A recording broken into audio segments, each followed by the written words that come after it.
The broadcast is now starting. All attendees are in listen-only mode.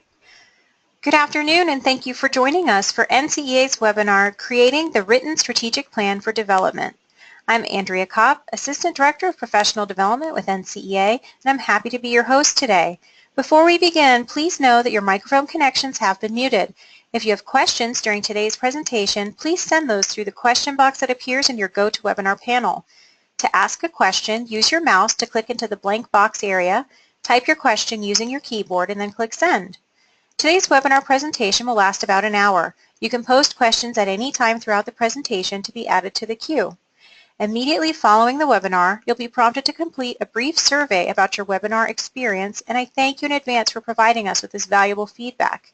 You will receive an email within 24 hours with instructions on accessing this recorded webinar, the presentation slides, and a certificate of attendance. You can also download those files now from the handout section of your GoToWebinar control panel. Now it is my pleasure to introduce our presenter. Frank Donaldson is the president of the Institute for School and Parish Development and the author of the NCEA publication, 25 Lessons Learned in 25 Plus Years of Catholic School Development. Hi Frank, thanks for joining us today. Thank you, Andrea. It's a pleasure to be with you and with others who will be taking this webinar. It's a thrill for us to be able to present this, a very timely topic. One of the ones that we have enjoyed sharing with many people across the country. And I think it'll kind of unfold itself in terms of the value. Many Catholic schools have long-range plans and strategic plans and accreditation plans, but many have really not gotten to the written strategic plan for development. So as we always do, let's start with a prayer. And this is one that we have used for many, many years in Catholic school development. And so let us remember we're in the holy presence of God. Lord, many have been called for this work, and yet few are chosen. We realize that this important ministry of Catholic school development can be both fulfilling and challenging. Please help us to learn that Catholic school development is not fundraising, but rather the way to involve people in our Catholic schools. Our goal in development is to build a sense of spiritual bonding, of community, friendship, and commitment. One result of achieving our goal could be financial support. Help me to overcome the notion that development is simply asking for money. Help me and others realize that development actually brings people closer to you. And let me learn that development is not a win-lose situation, that Catholic school development is really a process of bringing Christ to people and people to Christ. And help me to learn that extending myself to others and inviting them to participate is not a weakness, but a strength. And Lord, please let these efforts of ours be successful by blessing us and giving us the courage to tell our story of need, our story of success, with boldness, with conviction, with commitment, and with love. Amen. As we take a look at this topic, one of the pieces that I like to introduce is the fact that this is a process that we're talking about. As we unfold all of this, in the book that I wrote for NCEA called 25 Lessons Learned in 25 Plus Years in Catholic School Development, we talk about a philosophy and we talk about the processes and structures to advance that philosophy. And so this is one of those processes. And so as we take a look at this whole idea of a written strategic plan for development, and I could put a slash and put advancement, through the years, different words are used in different parts of the country. I will go tomorrow to a school up in the Midwest where they call the office the development office. I will go next week to a school in Baltimore where they call it the advancement office. Basically, we're talking about the same thing, and I think that's needs to be made very clear. With the word development, we're talking about how do we develop a Catholic school. And with advancement, we're talking about how do we advance that Catholic school. Many people equate the word development to fundraising. We do not. We equate it to the idea of how do we meaningfully develop a Catholic school through the meaningful involvement of people.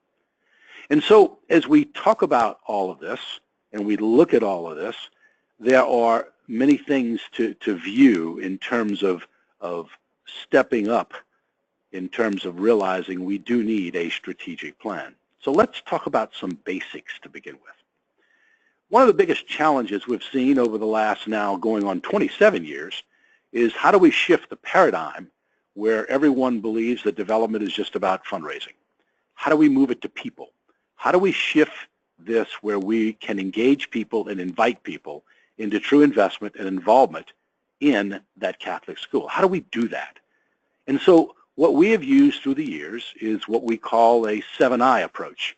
And I sort of equate this really, if I go back a slide or two, to the, if you notice in that right-hand corner, the cover of the book of 25 Lessons Learned, you'll notice there's a pebble in the pond, a ripple in a pond image. And that's the cover. And the reason why we have that image, it's because we equate that to dropping a pebble in a pond, where the first ripple out in our Catholic schools are usually those 25 to 50 people involved with us. They're first ripple people. They raise their hands. They're on our boards. They're on our committees. They're on our PPAs. They're on our alumni boards, etc. And these are folks that are engaged. They want to become involved. But we also know there's a second and third ripple of people who would love to get involved, but they do not. And there's one reason they do not. And that one reason is because we have not personally invited and engaged them. And the key word there is personally. Many times we'll ask people to do things, but either one or two things happen. They go ahead and sign up, and we never follow up, or we ask them to join, and there's no personal outreach. So as we talk about this image, and we move to the 7 I's, I think it's important that we understand this as we move toward creating this written strategic plan for development. And so with the 7I approach, we always say that a good Catholic school development/advancement effort is going to be built around being able to identify on a regular, consistent, 24/7, 365 basis to identify the people who can make a difference. And so when we are involved in a workshop or a webinar or on-site visit or whatever, we always ask the question. We'll say, you know, how good is your database? How good? How well do you know all of your parents? You may know your parents, but do you really know them? Do you know their gifts? Do you know their talents? Do you know their skills? Do you know their ability to share those? So how good? How well can we identify our parents, our alums, our past parents, our grandparents, our community, our businesses, our corporations? How well have we been able to identify who they are? Then, how well do we inform them? Back when I started in development 20-some odd years ago, almost 30 years ago now, the communication tools were limited. Now today, we are really have so many tools, it's unbelievable. And yet, as we take a look at these tools, the ability to inform, how well are we using them? Are we using them just in terms of direct mail, email, text messaging, and website? Or are we building in the most powerful way that we can inform, and that's through eyeball-to-eyeball communication? That leads us to the 3rd I, the one that we believe and feel is the one that is most overlooked, the personal invitation. Personal invitation. I mentioned to Andrea this coming Thursday night, I'll be in Cincinnati where we're working with a Catholic high school there. And in a strategic planning effort, and through their strategic plan, they involved in 4 workshops, over 130 people that went through 4 workshops to help them create the draft plan. Then they turned around and invited to a Congress on an evening from 7 to 9 p.m. another 104 people who became involved to help them solve the challenges they face as a Catholic secondary school. Those people were identified. They were informed. They were personally invited. They became involved, gave their best wisdom, their expertise, their time. And what's really interesting, as we invited those people to ask and invite them to continue in implementation or continue to stay involved in some way, shape, or form, over 50% of them have said yes to helping implement. And that's what we find over and over again. But the first step is knowing who we have, making sure there's good communication, the personal invitation that seeks to involve them, where they then can help us implement, where they then will feel actual stewards of our Catholic school, and the invest piece may or may not be a financial component, finally, to the last I of how do we continue to improve. So as you see that arrow that is going clockwise, kind of metaphorically look at that and say, here's a big, large circle spinning round and round, and inside of that circle are these 7 smaller circles, and they're spinning round and round too. And the synergy that is created through the engagement of people, both involved as well as second, third, and fourth ripple who are not involved, becomes exciting, very exciting. And so as we look at this and we see this, we realize that as we move it forward, there are some basics that many schools have a long-range plan. They've gone through an accreditation process. Maybe with the diocese, there's a self-improvement plan, a SIP plan. But where does this strategic plan for development fit in? How does that happen? And so as you look at this, what we're talking about is not a strategic plan. You know, when you look at a Catholic school, for example, and you do strategic planning for the whole school, you probably are looking at a number of areas. You can approach it with the idea in mind that we're going to look at, let's say, Catholic mission and identity. We're going to look at faculty, staff, and student life. We're going to look at academics. We're going to look at athletics and technology. We're going to look at administration, finance. We're going to look at development and marketing. We're going to look at facilities. We're going to look at 9 areas. Or you may approach it from the other, where you look at the 4 areas of benchmarks: Catholic admission, identity, operational vitality, academic excellence, governance, and leadership. There are all kinds of ways to look at long-range or strategic planning. What we're talking about is strategic planning just for your development/advancement efforts. And how does this fit in? How does this become really key? And so this is a plan that is created specifically to address the school's short and long-range vision for the development advancement effort. That's the big difference. That's the huge difference. And many schools do this internally with 2, 3, 4, 5 people, usually the president, the principal, the pastor, the advancement director, the board committee. Any one of those configurations usually says, this is what we plan to do. Well, if we believe that development is the meaningful involvement of people, and if we believe in the ripple effect, and if we believe in the 7 I's, we can certainly take this concept that we're going to look at here over the next 30 or 40 minutes, and we can really make it come alive, and you can make this happen here in your school. So as we look at it, let's take a look at it. Pre-planning. Before you move into the whole idea of development, how well have you assessed your development efforts? How well, in terms of strengths and weaknesses, opportunities and threats, the old SWOT work, have you done that? What do you have in place right now? What is working well? What needs improvement? These are discussions that can take place internally. There's even a development assessment instrument that we certainly would be glad to provide. And once again, this is where you could do a self-assessment, where you could look at 20 or 30 areas of your development advancement efforts and say, hey, how are we doing in this? But the pre-planning checklist becomes very important.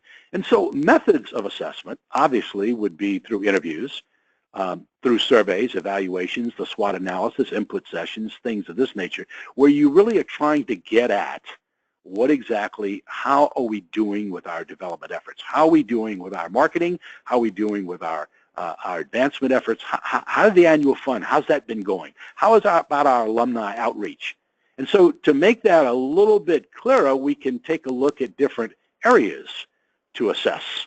And so we find that the main Roman numerals are constituent relations, communications, which includes everything now. By communications, I mean it all.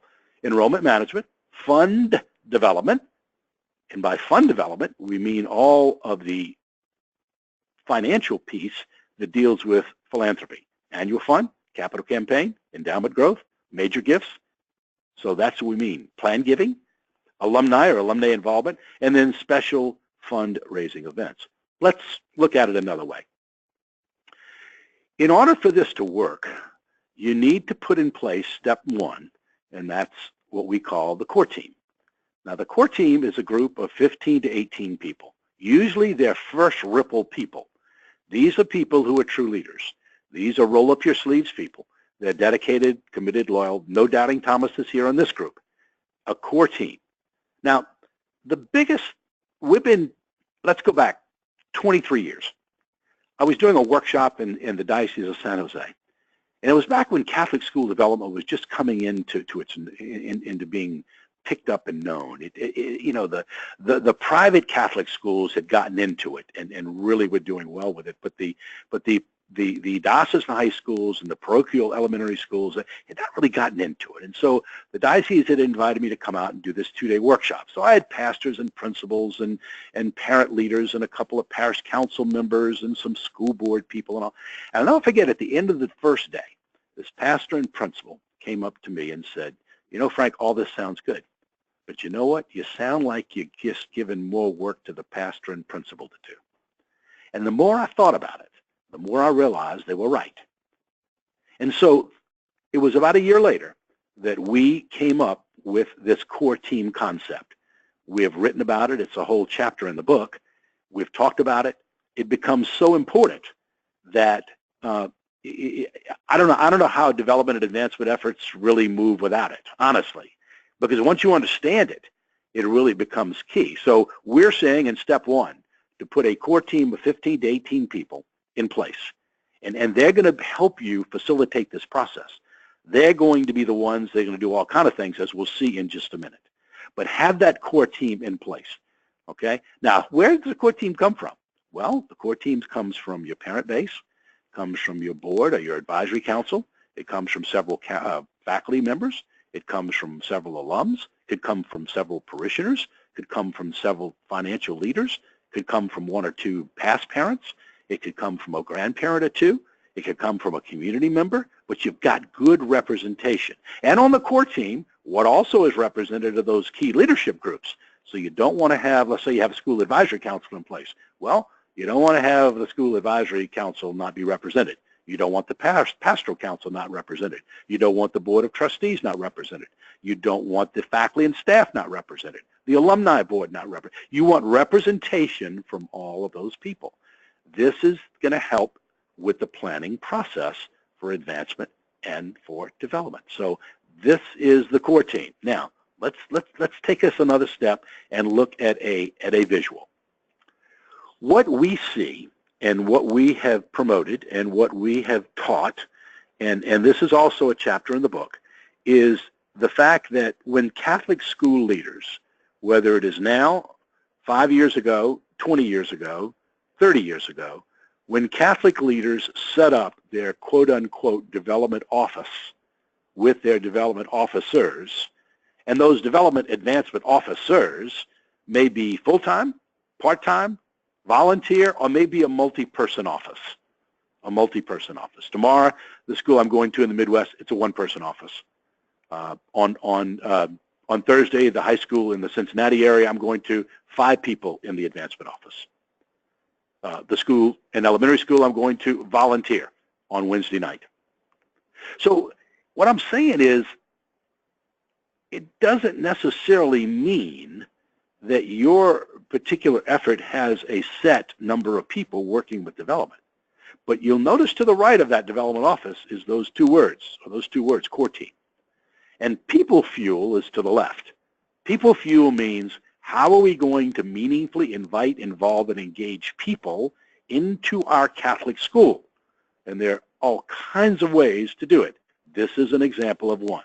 So the goal here is to create this strategic plan for development and advancement. And so the 6 areas, when we look at Catholic school development and advancement, we see 6 areas. We see constituent records, which is database. We see communication. We see enrollment management. We see fund development. We see alumni, and we see fundraising events. Notice that when I don't put fundraising events and fund development together, they're 2 separate things. One's a buy-sell way of thinking. The box to the right is buy-sell. Fundraising events. I'm going to sell you a raffle calendar, you're going to buy it. I'm going to sell you the spring mulch bags, you're going to buy it. I'm going to sell you a Christmas tree, you're going to buy it. I'm going to sell you an Easter bunny rabbit, you're going to buy it. You're not really interested in whether or not you believe in my mission, vision, core values, and where we're going in the next 20 years. You just want your Christmas tree. That's buy-sell. Fund development, totally different. Fund development says, how are we going to develop our Catholic school through people seeing themselves as true stewards and investing in this vision and this mission and this mission and these core values? What is our wow factor? What distinguishes us? And so as we look at these 6 areas, let's break them down, because this becomes the basis for what we're going to want to build later. So with constituent records, we're talking about database. And so whether or not you use any of this that's on the screen, that's what we're talking about. You're only, in your development advancement efforts, you're only as good as your data. Okay? You're only as good as your data. And so therefore, being able to have that becomes really key and really important. So constituent records, all the way from having basic information on your parents and alums and parishioners and past parents and grandparents and major donors and faculty and staff and business community, all the way from there, having basic information on them to be able to email them, be able to text message them, be able to do direct mail them, all the way to even being able to move into things such as donor analytics. So constituent records, communication. Gosh, communication is such an important. This is where you develop your wow. This is where you develop the brand, your publications, your website, your social media, your emails, your design elements, your media relations, your photography. This area becomes important. This is where you develop your case. You're able to articulate your mission and vision. So important that this area be covered.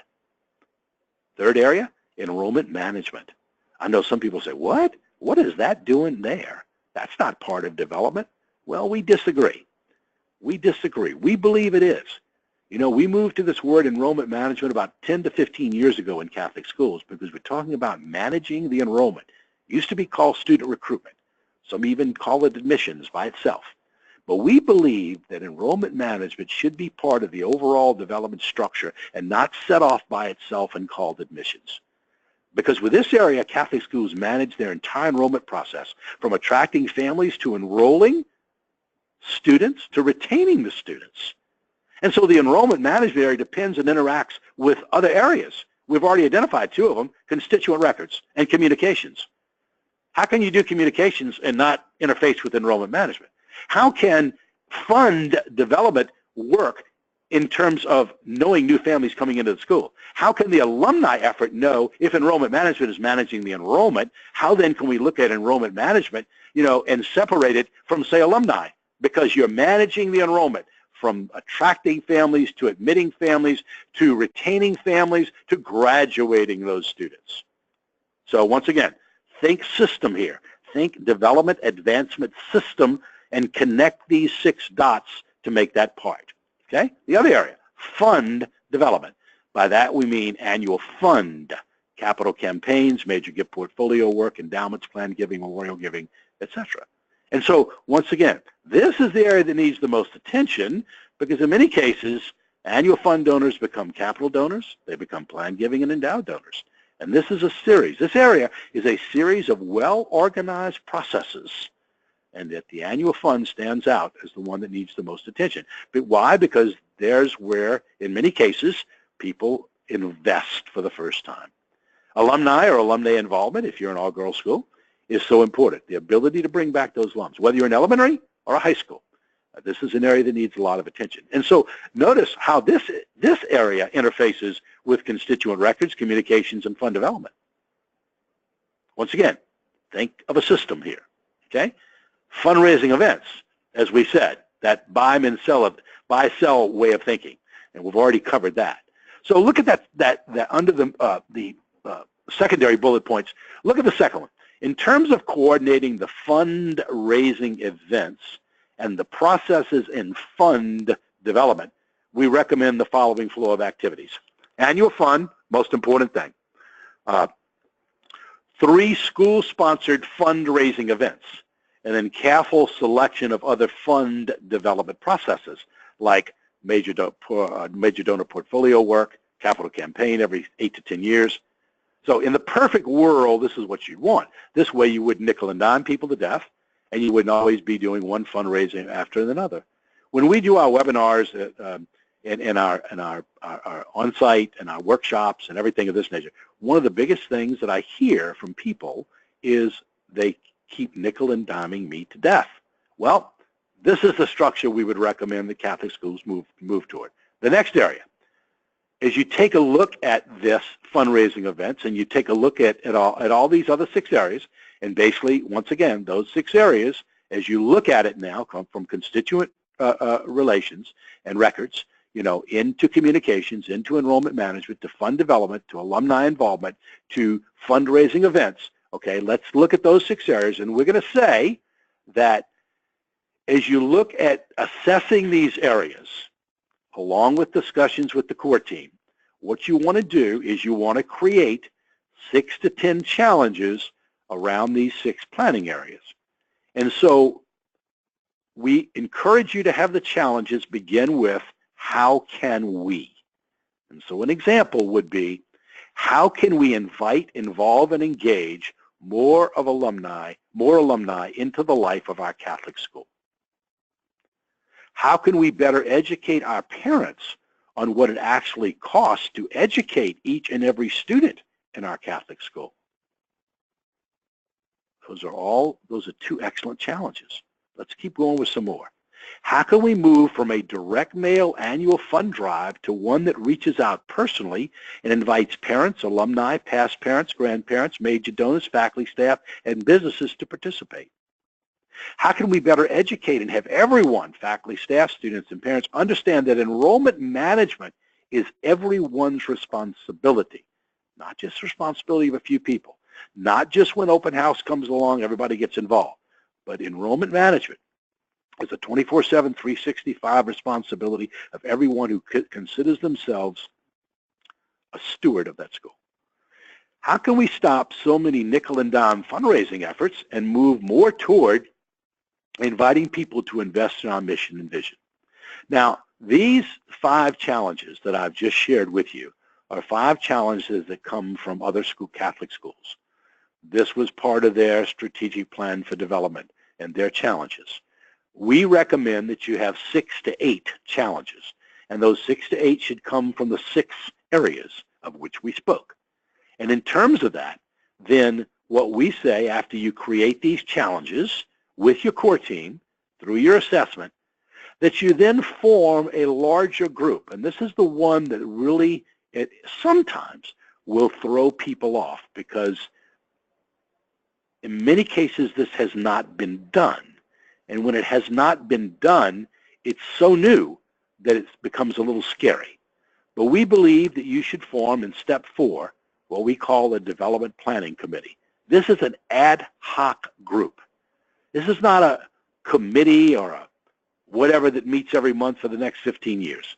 This is an ad hoc group, a larger group of people who are going to work with the core team. They provide the people fuel. Remember that little box to the left? People fuel for the development effort. Now here's where this can become challenging, so bear with me. We've probably done over 150 of these and seen them work in many, many schools. So just bear with me and don't let the numbers throw you. Okay? Identify 80 to 100 people to invite. Now, when I say that, oftentimes people say, we don't have 80 to 100 people. And I usually say to them, even if they're a small elementary school of 50 students, I usually will say to them, take a look at your parent base. Take a look at your alums. Take a look at your past parents. Take a look at your parishioners. Take a look at your feeder sources. Take a look at your grandparents. Take a look at your past parents. Take a look at the business community. Think about those second and third ripples.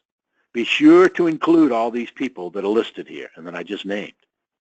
Use the 60-40 rule for invites, where 40% of the people you're going to invite are already involved, and 60% are ones that have never gotten that much involved. They could be a 5th grade parent, but never got involved. And so the way to start this list, if you've got a core team of 15 to 18 people, Then you want the core team members to nominate 5 people already involved and 10 people who are new. 5 involved, 10 new. 5 involved, 10 new. And they can bring those, take a few weeks to think about it, bring those names and contact information back. Let me tell you, if you have 15 core team members, do the math. Okay? And you may say, well, gosh, we're going to have a lot of overlapping of names. And my response is, that's wonderful. That lets you know when you see a name mentioned more than once that they feel that that person is really important. And people will say, do I invite couples? Let's say, you know, Mary Smith was invited. Do we invite Mary's husband? Sure, if you want to. But Mary's the main person you're looking at. So you invite personally these people with a phone call, with a personalized letter, with a listing of the dates, okay, with a listing of the dates, and an agenda for the first meeting, and the core team does follow-up phone calls to extend a personal invitation. Of the 80 to 100 people you invite, our data shows us, having done this many, many times, okay, and seen it done many, many times, even when we were not directly involved, we see that 60 to 70% of the people will say yes if the invitation is done correctly. And there are a lot of reasons for that. First of all, you're not asking them to serve on a committee that's going to meet forever. You're asking them to work with you for 3 or 4 workshops. Number 2, they receive a personalized letter, personally signed, in an envelope, not with a label, not with a machine, but a stamp in the right-hand corner, personally signed by the president, the pastor, the principal, whomever. Number 3, they have a copy of the agenda in that letter for the first meeting. Number 4, they have the list of the dates of the workshops in that letter, so they can look at that and look at their calendar. And number 5, they receive a personal follow-up phone call from the core team, and they receive an email reminder 2 days before the meeting. So as you look at this, okay, this becomes key. So now we're moving out to our second and third ripples, okay? So the purposes and the goals of this planning committee are, we want them to understand Catholic school development. We want them to understand how the school is coming and what the development efforts are doing and what the development efforts are involved in. We want them to give their best input and wisdom. We want them to offer strategic solutions that will build this SPD, this strategic plan for development, prioritize those, and then if they wish, help implement. And so attend 3 or 4 meetings, workshops. This will depend upon whether or not you want the meetings to go from 7 to 9 or 6 to 9. If you go from 7 to 9, you'll need 4. If you go from 6 to 9, you'll need 3. Okay? So with that in mind, as we move it along, you want to personally invite. Personally invite. That becomes so important. Okay? That becomes so important. So as you look at this, as I mentioned before, you want to make sure you include these pieces. Okay? The follow-up phone call is a must-do, and a personal email the day before or the day before that is preferred. In terms of this, you're going to need name tags and sign-in sheets, refreshments, 5 to 7 meeting rooms to accommodate 10 to 12 people per room.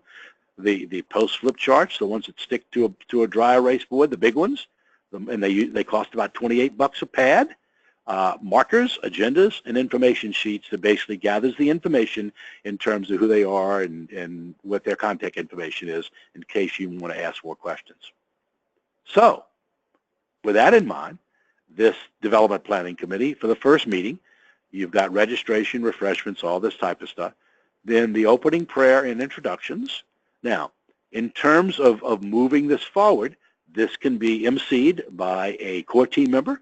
It could be emceed by the principal. This could be emceed by whomever, but you go over the goals and objectives. Usually the state of the school message indicates how the school is doing that in that part, whatever part of the year you're doing. In other words, what basically is going on with the school, and especially what's going on with the development efforts in terms of educating them on that. Then you're going to review the challenges, and then you're going to explain the small group work. So in this first meeting, okay, after the introduction, you're going to divide them in a small group. The best way we have found to divide 70 people into 6 small groups is to go 1, 2, 3, 4, 5, 6, 1, 2, 3, 4, 5, 6, 1, 2, 3, 4, 5, and the 1s go together, the 2s go together, the 3s go together, the 4s, etc. And you got those rooms all set up, And so then you've got your facilitators and scribes. They come from where? Your core team, okay? So they're going to go in each small group. Let's say you've got 7 challenges. Each small group is going to tackle all 7 challenges. And so in their small group in the first meeting, they're going to do little introductions again. The facilitator and scribe are going to clarify the challenges again. And then they're going to do a brainstorming sweep, okay? Meaning, what solutions would you offer to these challenges, okay? So as we look at this agenda for the first meeting, they move out to the small groups, okay, and do the introductions, clarification, and brainstorming. And then let's say this meeting, the first meeting is let's say from 6 to 9. You're going to do 3 of them. Let's just say that. Or 7 to 9, whatever. The first meeting, about 20 minutes before the end, you want each group to also indicate what is the best nugget of wisdom that has come up in their small group discussion. In other words, you're going to want your facilitator to say along about 8:30, 9:30, whatever. Okay, we've discussed a lot over the last hour to an hour and a half or 2. As we take a look at our discussion, what is the one idea that seems to have bubbled up to the top? You know, we've discussed solutions, brainstorming solutions to these 7 challenges. What seems to rise to the top more than anything? And then you want to bring that back to the large group. So the large group will meet at the end of the first meeting, and each group will stand up. They'll have a person from the small group that will stand up and say, you know, in our group discussion, we talked about the fact that communication is the most important thing that needs to happen here in terms of being able to connect with our alum base, our parent base, our grandparent base, our past parent base, the business community, the pastoral council, our parishioners, communication. That becomes really what we talked about over and over again, the value of communication. Thank you, group 1. Then group 2, group 3, group 4, group 5, group 6. So you're coming out of the first meeting and then compiling that information, getting it back to those small groups. They stay in the same small groups throughout the meetings. Second meeting, you're going to review that first meeting, okay? And then they're going to move to small groups. Again, same small group. All right, in the second meeting, they're going to finish that brainstorming sweep, and then we're going to ask them to move to the second sweep, where they'll take the brainstorming ideas. They may have 10 brainstorming ideas under one challenge, and they may end up with 2 or 3 strategic solutions. We're interested here in quality, not quantity. And so we say, follow the SMART formula. Make sure that that strategic solution is indeed strategic. It can be measured, it can be achieved, it's relevant, and it can be driven by a timeline. And then, once again, you got the large group wrap-up. So that's the second. If they can get through as much of that second sweep as they possibly can, so much the better. Example. Let's look at some examples as you move from the brainstorming sweep to that second sweep, okay? So let's talk about, let's say, under enrollment management.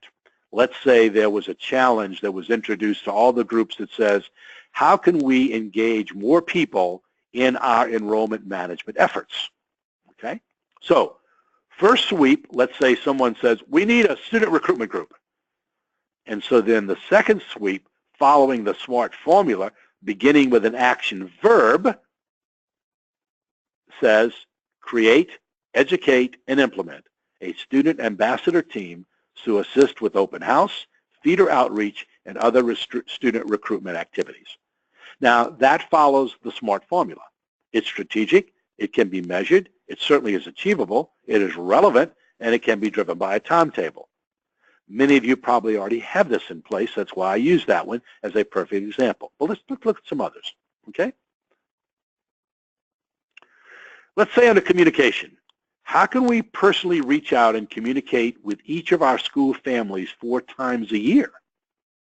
Let's say in one of the groups said phone-a-thon. That was a brainstorming idea. Well, in the SMART formula, let's say that translated to develop a parent phone outreach process where school advisory council members and core team members will call 5 families each per month to say hello, to invite them to something, to inquire how the school year is going, and to ask if the school can do anything to better help them and their child or children. Now that's a smart initiative. Strategic, measurable, achievable, relevant, driven by a timetable. I'm not saying these are good for your school. I'm saying these come from other Catholic schools that are now implementing them, and they're working real well for them. May not work for you, but I want to give you some examples of what we mean. Okay? So with those examples, okay, let's move to the third, okay, meeting. All right? In the small group work, they're going to finish with that second sweep of strategic solutions on all of the challenges. Okay? Now, if you have 7 challenges, let's talk about multi-voting. Okay? Multi-voting is a total quality management tool. It's when you take a list of items in multi-voting and you simply are able to get a priority order. And you get a priority order this way. You take the number. In this case, it's 7. It could be 40, but in this case, it's 7. And so you divide it in half, and as you know, that's 3.5. So we're going to bump it up the 0.5 to 4. So if I'm working with my small group, and we all have 7 challenges, I'm going to tell my small group, I'm going to say, okay, in terms of the challenges and the priorities we see, what should be our top challenge? You have 4 votes. There are 7 challenges. Out of these 7 challenges, which 4 do you think should be addressed first here by this school? Which 4 would you recommend to the leadership of the school to address first? And give them a few minutes and then say, okay, how many voted for number 1, the first challenge? Second, third, fourth, fifth, sixth, seventh. And the top vote getters put your challenges into priority order. Okay? So when you come back, okay, to the large group, you can present the top challenge to the large group, and you can also offer 1 or 2 solutions of how to solve it. Okay? So once again, the third meeting. So as you come out of that, then each group presents their top challenge and one of their strategic solutions. And then what we like to recommend you do is here you've got all the groups back in the large meeting room. Let's say you have 70 people in the room, okay? 70 people in the room. In individual small groups, they've gone ahead and multi-voted and presented their group order, and they've presented their top challenge and their top 1 or 2 solutions, all right? So at the end of the meeting, the facilitator should say, all right, we'd like to multi-vote from everyone present. So as you know, there are 7 challenges. Now you've listened to 6 different presentations from 6 different groups. It may have changed your mind about what's important. So right now I'm going to give you a couple of minutes to look at these challenges again. And I'm going to ask you, what 4 of these challenges would you like to recommend to the school to address first? And then through a show of hands, okay, and you may need a couple of people to help you count, through a show of hands, we're going to take a look at how many votes from the large group that these challenges get. And so, as we said, that gives you the priority order. How many voted for number 1, 2, 3, 4, 5, 6, 7? Okay? You do it on flip chart paper so everyone can see. Okay? So coming out of the last workshop, and these were 3 3-hour workshops, all right? Coming out of the last workshop, the planning committee's work is done.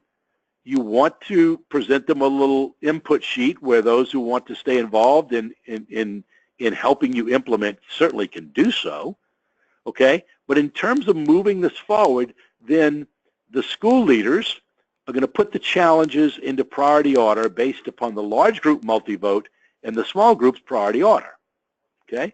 Then the school leaders look at each of the strategic solutions from each of the small groups for each of the challenges.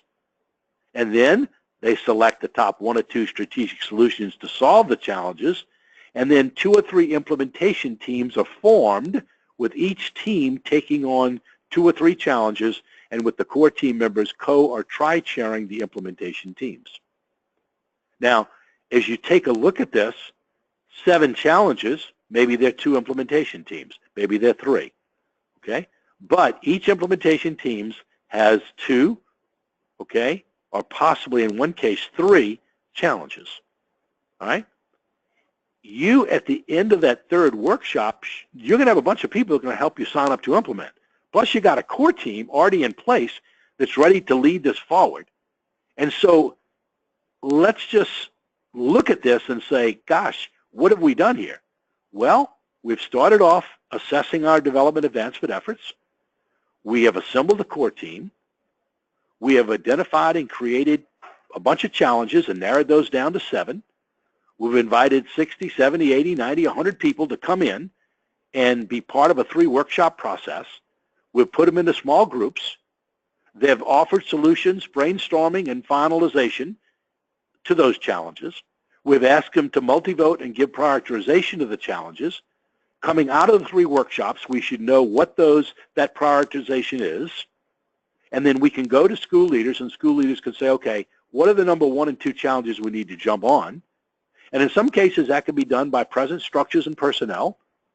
But in many cases, you're going to take a look and say, okay, we need 3 teams, okay? And then they begin to implement the solutions. They're going to move all this forward. It becomes something that, as we look at and as we say and see, becomes something that becomes very manageable, and then it creates that written strategic plan. You would want to forecast that plan out for 6, 12, 18 months. You want to present that plan and the priorities to school leadership groups, and invite, form, and train those implementation teams, and begin that implementation. This particular way of going about it, once again, engages people and really allows then you to move forward in terms of representation from the key groups that make up your school. Now, that written plan, you don't necessarily have to address all the challenges at once. You could certainly start with maybe 2 or 3 challenges you want to address and form one implementation team to move forward. Then maybe 3 months later, another team could form and you could move on it. But above all, you want to communicate. You want to communicate. You want to let people know what is being done with this. And so if we go back to that ripple in the pond, as we go back to the 7 I's, you have identified people, you've informed them, you've personally invited them, you've involved them, they'll help you implement. They will also invest their time, talent, treasure, wisdom in you, and that overall process is going to help you improve the school. So as we look at moving this forward, that written strategic plan becomes really a valuable, not only process, but also becomes a very valuable document that has engaged people and that also has given you a blueprint to move things forward. And we find it in terms of seeing where it's gone and where it's going. We have found this happening in literally hundreds of schools. In fact, this Wednesday night at a parish and elementary school in Bellchase, Louisiana, Our Lady of Perpetual Help, we have already presented, they've created the strategic plan, and now they're moving to implementation. And they have basically created 3 implementation teams. And those chairs are in place, and the implementation teams are in place, and they're going to move forward. Just to give you an example, one team is going to work on creating, with the building committee and the facilities committee, they're going to work on creating the case points for a possible future capital campaign that will build a multi-purpose building for the parish and school, and will also do major renovations to the church. So they're going to work in terms of creating that one-dimensional site master plan and then present those thoughts to parishioners and parents and others to see what they think about it. Another group is going to is going to work with enrollment management, and that particular group is going to work with the principal in creating surveys and questionnaires and actually a direct mail campaign to those zip code areas that are not necessarily right next to the school, but contain well over several thousand families of school-aged children that they want to reach out to, and they're going to do that. The third group is going to move to a parish phone outreach program, where they're going to put together over the next 90 days a phone outreach committee of about 20 to 25 people, and they're going to make sure that 3 times a year, every parish family, they have 900 families in the parish, every parish family is invited to something 3 times a year. And so they're going to set up the phone banks in the Parish Life Center, and they're going to call, and they're going to be calling and making sure 3 times a year that those families are invited. Maybe it's to the parish picnic. Maybe it's to some Christmas caroling. Maybe it's to come celebrate Eucharist at Easter. Whatever it may be, but they never will ask for money, and the phone conversation is going to invite them, and the phone conversation is going to end with them saying, by the way, Ms. Johnson, Father Kyle also wanted me to ask you, with Our Lady of Perpetual Help being your spiritual home, is there anything that we can do for you and your family in your spiritual journey? Anything we can help you with in terms of this being your home parish? So Wednesday night, these 3 implementation teams are going to get out the blocks. One is going to work on facilities. One is going to work in enrollment management to attract and interest new families into that school's wow factors. And number 3 is going to begin to do a parish phone outreach. This is a parish and school strategic plan for development. So I thought I'd give you those as examples coming out of this process. So with that in mind, Andrea, I'll throw it back to you, and I've gone nonstop here. So let's go to any questions then that you guys may have that we can certainly help with. Great, Frank. We have had a few questions come in. One attendee's asked, when facilitating group discussions, do you have suggestions for redirecting people who have a particular agenda or tend to hyper-focus on one item? Yes. I think it's important as you do things like this. It's a great question. One of the things that becomes important when you do something like this is on the back of your agenda for the first meeting, you're going to want to have a set of guidelines. And basically the guidelines should be read by the facilitator in the large group and should also be read again by the small group facilitators from the core team. You want to keep mentioning 3 words in these 3 workshops: solve the challenges, solve the challenges, solve the challenges. And so therefore a list of guidelines that says we would like to hear from everyone. Number 2, the purpose is for us to solve these challenges. Number 3, please, no mention of anything beyond the purview of these challenges. Number 4, please respect the opinions and ideas of everyone. Number 5, just list the guidelines, okay? Now, here's the key. You want to make sure with each meeting you have this individual input sheet.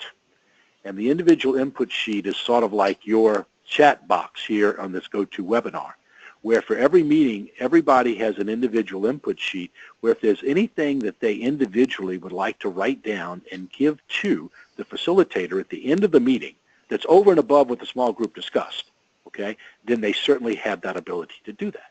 So let's say, Bob or Mary says in the middle, all this stuff about involving alumni is fine, but you know what? This school is not going to go anywhere unless you fire that Spanish teacher in the 7th grade. Now, how do you respond to that? Well, first of all, you don't take the bait. You simply say, once again, Bob, I want to remind you, of our guidelines. No discussion of personalities. However, you do have an individual input sheet. So what I encourage you to do, if you have any thoughts like this, once again, we're not going to entertain those thoughts, but we don't want you to just be brushed aside. Please write those thoughts down in that individual input sheet, and please hand that sheet in to me, and I will make sure it gets to the right people in terms of the question or the comment that you're offering. Great, thank you. We had a couple of questions regarding where our attendees can access the self-assessment tool that you mentioned for the pre-planning checklist. Yeah, best thing is that email address there, Andrea, if they want to email me, I'll be glad to send it to them. Yeah, Great. Be glad to send it to them. I'll just if you can send that to me, Frank, I will be happy. I sure can. I'll copy all of our attendees. I'll copy you on it. Sure Great. will. We'll copy you on it. Another question, are long-term or short-term strategic plans for the school important to have prior to building a strategic plan for development? That's a chicken and the egg piece. And the reason I say that is, many times when you get involved in a long-range plan or a strategic growth plan, many times coming out of those planning processes is that you're going to need finances in order to pay for those things. And so what we've always thought is that there is value to having the strategic plan for development or advancement in place. And then when you move to that overall long-range plan, you'll have the structures in place to move those, to gain those resources, and you can move forward on that. The other is if you're going to have a vibrant area of your long-range strategic plan that is going to cover development and advancement. If you are, then certainly that could be part of it, and you can include it in the overall umbrella. I like to have this piece in place in advance myself, but that's just personal prejudice. Great, and I'm going to lump a couple questions together because they're related. For a school that has only a part-time or maybe not even a designated development officer, which parts of the plan are the most urgent or important? Well, I think it's important is that if you're in that situation, is that you put that core team together. I mean, that's the purpose of the core team. The core team allows you to use people resources, and those people resources are so valuable. Without that, then it becomes the principal doing everything, or one volunteer doing everything. But if you've got 15 to 18 people helping you, then you can accomplish a lot without, paid or even even if it's a part-time, you can really accomplish a lot. So the most important step to take would be get that core team in place. Then from that core team, you could branch off into the other steps. But get the core team in place first. Okay, and this question kind of dovetails from that one. How do you get people to want to come be a part of these initial workshops? Well, that's an area where where we've never really had a major problem because the people you're inviting, meaning parents and past parents and grandparents and alumni and parishioners, are usually people that have an interest in the school. And so when you can explain to them what you're doing, when you can send that agenda, when you can send the dates of the meetings, and when you follow that up with a personal phone call, we usually, like I said, we usually bat 70% of the people, that 60 to 70% of the people who are invited accept the invitation because they know it's not to be part of a committee that's going to meet forever. The real key here is that peer-to-peer phone call invitation. That is really, that really is key. And so once again, I think is we find people do want to help, and when they see, what the school is asking them to do, when they see that they can be valuable and those invitations are issued personally. The whole key here is that personal invitation, that third eye, which we certainly as Catholic schools can do a better job of. That becomes the important piece. Great, and one final question because we're up to the hour now. What do you recommend for ongoing communication and engagement with those second and third ripple people after you've gotten them involved in the ad hoc committee and those committees are completed? Yeah, I mean, I think what you build in there is that, once they have gotten involved in this particular planning committee, many of them will raise their hand to help you implement, and there are all kinds of things that they can help you do. A lot of them do not want to be part of something that meets, every month or whatever, and so they then can quite possibly be part of a cabinet. For example, one of the things we've helped assemble with pastors and presidents and principals is let's say a principals cabinet that meets for twice a year for a luncheon. They can help set up your alumni infrastructure with decade chairs and class reps. They can help you with receptions. They can help you with special events. If you do the golf tournament and things of this nature, you can engage them that way. There are all kinds of ways that you take a look at inviting and involving. We maintain that you touch base with people 7 times a year, and 2 of those times need to be eyeball to eyeball. The development and advancement done correctly is all about people engagement. And so one of the things that becomes important, as we always say to those people working in development, is that you must get out of your office. And so being able to have quarterly or semi-annual, luncheon meetings with small groups of people to just update them on the school. we have some schools that do twice a year. Their principal or president or pastor does a state of the school message twice a year about how things are going. And the people that are invited are people who are selected to be invited. So it's an invitation only. There's so many engagement opportunities, that you have. One of the things this planning process is going to bring, because one of the challenges is, several of the challenges are going to deal with how can we involve more alums, how can we involve more people so the same people are not doing everything all the time. You're going to get strategic solutions that are going to allow that to happen. So you could have things like parish ambassador teams, where you've got from your school a parish ambassador team from a feeder parish, and you've got that group of parents that are helping promote and advertise and let people know what's going on at your school in that parish. I mean, there's so many things that you can engage people in, that they'll be willing to do. But once again, you've got to engage them first, and this is a meaningful way to make that first step. Well, thank you so much. That was great information and a lot of really specific ideas to inspire, and we had some great participation from our audience. So I thank all of you out there listening today as well.